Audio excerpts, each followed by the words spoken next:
top quarter inch was rotten. So what we had him do was actually install the drip guard over the top of it to keep that. We didn't replace the whole thing because it's still really, it's quite solid all the way down. It's just the top edge, but we didn't want it to get worse. So that whole length and run has the drip edge installed. The rest of the house, there's a good inch and a half between the. I'm sure. Yeah. Yeah. No, I mean, if you go up in the eave space, you can see the light. Yeah. Yeah. It's not road, but it's not good. So.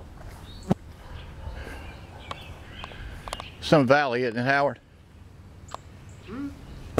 Talking the looking at the valley. Oh, yeah. Hard to interface, especially one like that. But I mean, they've got, I think, enough shingles in there to keep the water out of the house. In another corner here. Boy, it's a shingle. That one might be okay. I don't know. And as long as if you're power washing, the depth too while you're at it, right? Sure we can. Driveway, walkway.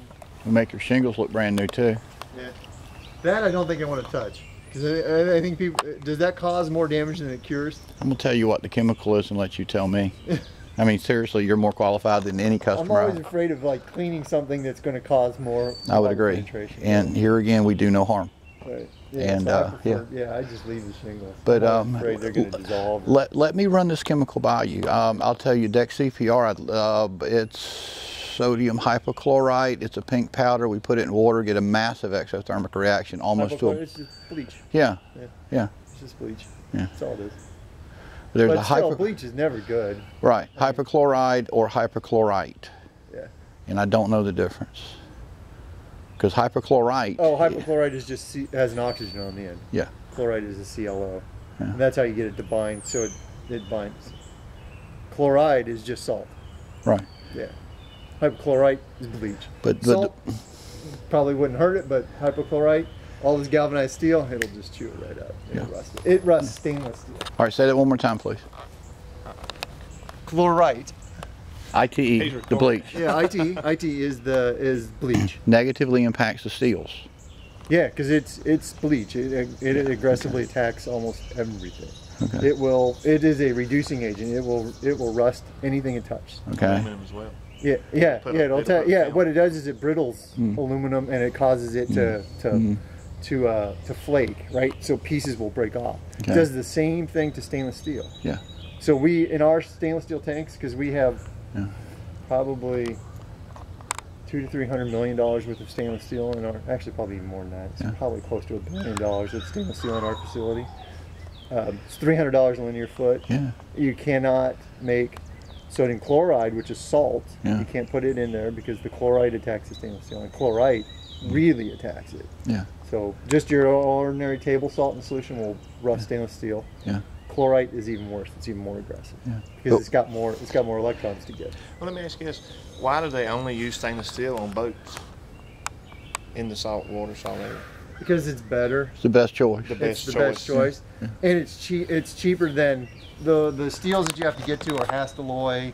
You get into really exotic steel to resist chloride brittling, and not that, but like galvanized. It's really prone to acting like an anode in a battery, especially in salt water. So you're not supposed to use just normal galvanized steel. Matter of fact, if you go out, look at the Bay Bridge in San Francisco. They're rebuilding the Bay Bridge. They have 30% of the bolts that they use galvanized steel. They're in salt water. They have now written off every single bolt they've used because they've brittled and they're all cracked. So you can go out on the web and just look that up. It's amazing. It's an incredible story.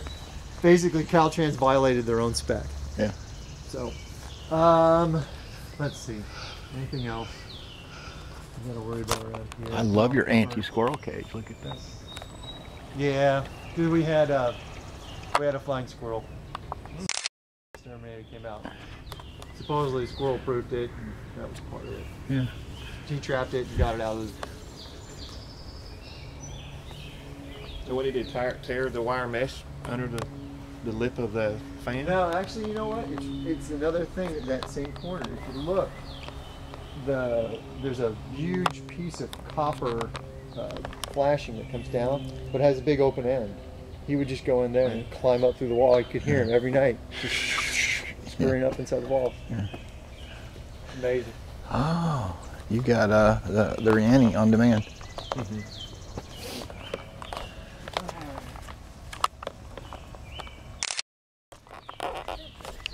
As much hot water as you can ever want. Yeah, but you know what? It takes forever. Does it really? Yeah, to be honest, I don't know that I would do it again. Okay. I'd do it over. I've had complaints installing him myself. Yeah, it takes forever. Not that, but now you have to have an exhaust for the gas, so that's why it's outside. But the main reason we did it was the water heater was in the attic. So we thought it was,